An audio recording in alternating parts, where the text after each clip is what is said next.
लल्ला, मेरा कान्हा, तू कहीं नहीं जाएगा। तू अपनी मैया को छोड़ के कहीं नहीं जाएगा लल्ला। कहीं आकाशवाणी वाला बालक कृष्ण तो नहीं?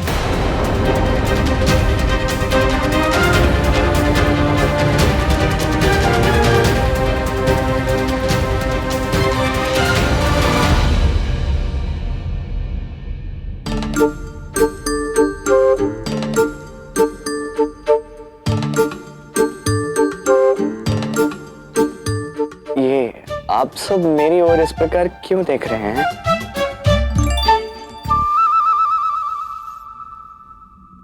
मैया आप रोइए मत ना।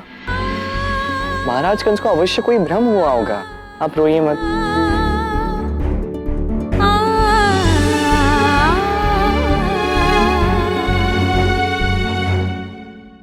तुम्हें तो ज्ञात है ना, महाराज कंस जैसे महाबली से लड़ पाना सपने में भी नहीं सोच सकता मैं तो, है ना?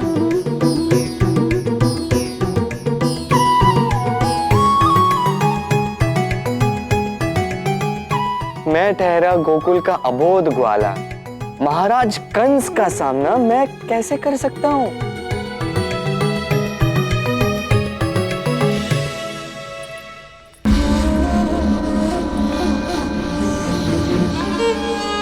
अब निर्णय तो आप ही को लेना होगा वृषभान जी।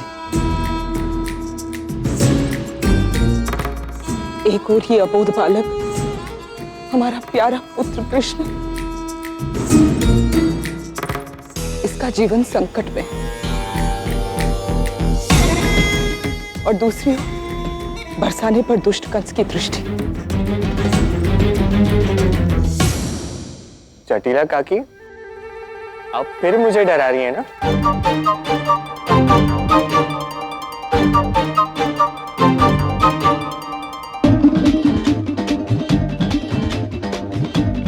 ऐसे तो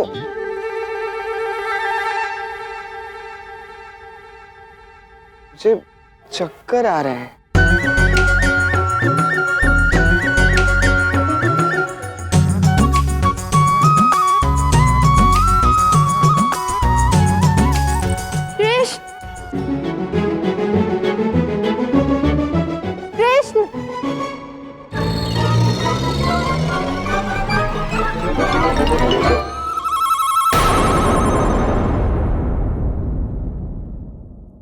स्वयं तो नाटक करता ही और मुझसे भी करवाता है।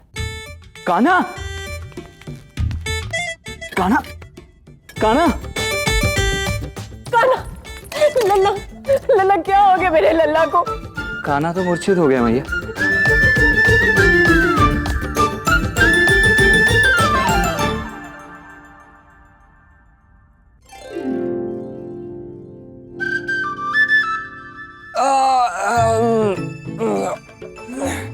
आखिर हुआ क्या है हमारे लल्ला को? लक्षणों से तो ज्ञात ही नहीं हो पा रहा है कि इन्हें हुआ क्या। वैद्य जी, अभी औषधि की नहीं, केवल आशीर्वाद और प्रार्थना की आवश्यकता है।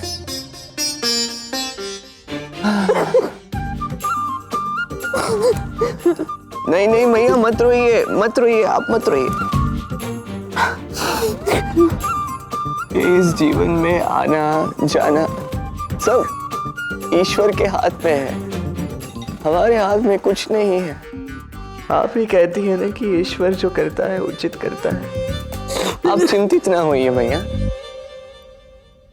चिंतित ना हो, कंस के सैनिक बाहर तेरी प्रतीक्षा कर रहे हैं और तू कहते चिंतित ना हो। कितना निर्दयी है तू।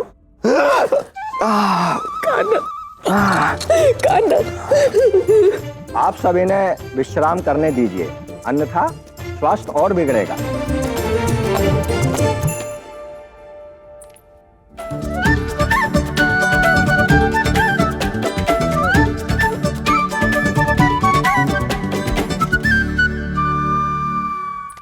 जी संभालिए अपने आप को, सब ठीक हो जाएगा। राधा, तुम्हें कान्हा बुला रहा है।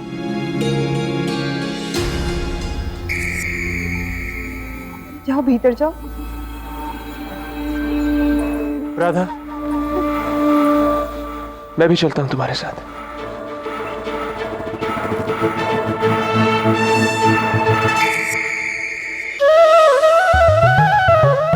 मुझे समझ में नहीं आ रहा है कान्हा कि जब एक ना एक दिन कंस का सामना करना ही है, फिर इतना नाटक क्यों?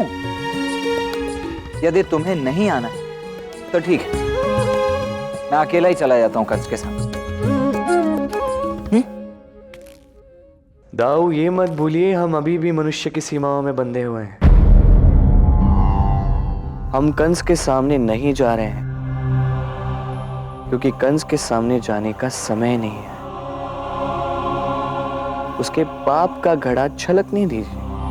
तब तक के लिए दुर्बल और असहाय बनना ही उचित होगा। वो फिर भी ठीक है कान्हा, किंतु जिसने भी हमारे यहां होने की सूचना उस कंस को दी है ना, उसे तो मैं जटिला काकी,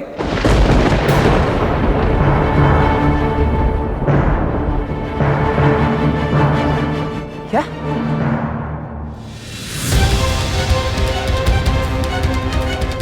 उन्हें तो मैं नहीं छोड़ूंगा कान्हा, कदापि नहीं। नहीं दाऊ,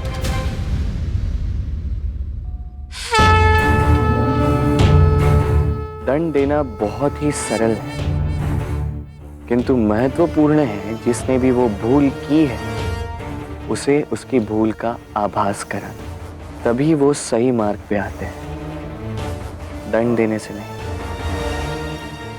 किंतु काकी ने संपूर्ण परिवार के प्राण संकट में डालकर ठीक नहीं किया। वही तो कान्हा, और उससे भी बुरा किया मैया को रुलाकर।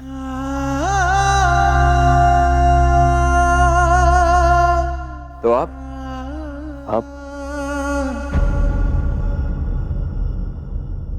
न्याय यही कहता है कि एक माता के अश्रुओं का मोल केवल दूसरी माता के अश्रुओं से पूर्ण होता है। तो यदि आज एक मैया अपने पुत्र कान्हा के लिए रोई थी, तो अब दूसरी मैया अपने पुत्र अयन के लिए रोएगी।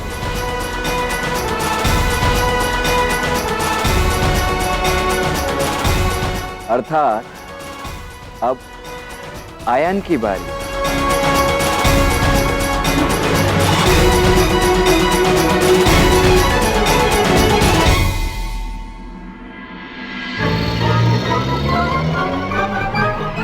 दाऊ, ईश्वर पर विश्वास रखिए।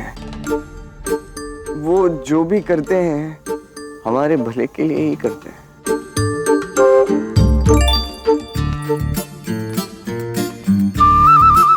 हाँ कान। हाँ, और आप अपने क्रोध पर नियंत्रण रखिए। हाँ हाँ, क्या है, अब मेरे पश्चात आप ही मैया और बाबा का ध्यान रखेंगे। नहीं नहीं कान्हा, विश्वास रखो, ऐसा कुछ नहीं होगा।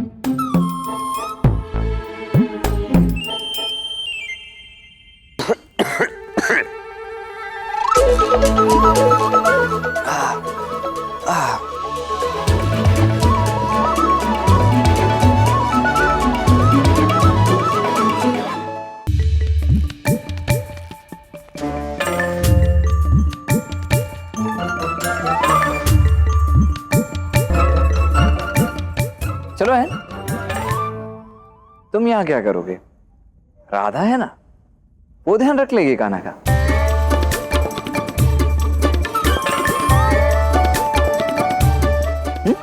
आओ। तो बाहर जाकर भी क्या करूंगा?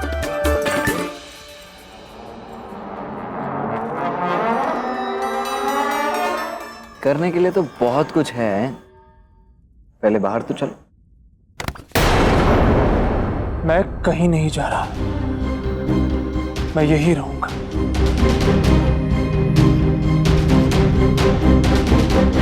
बड़े भैया,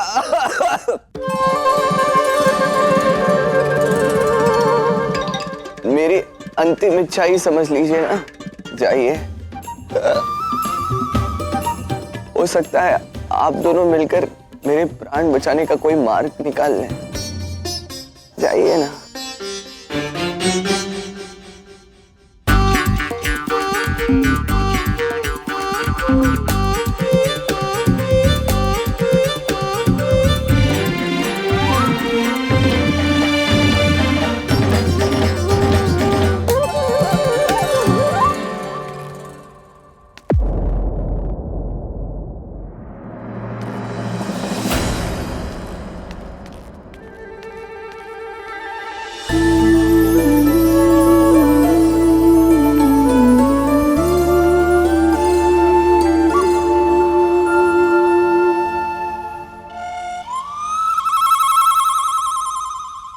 अच्छा किया राधा, तुम आ गई।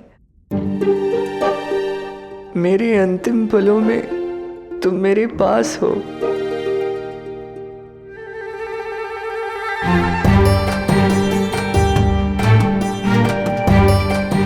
तुम्हारी आंखों में अश्रु, कहीं तुम मेरे लिए चिंतित तो नहीं हो? नहीं तो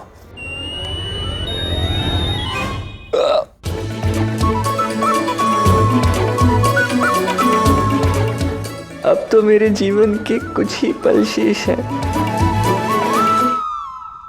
अब तो सत्य बोल दो राधा,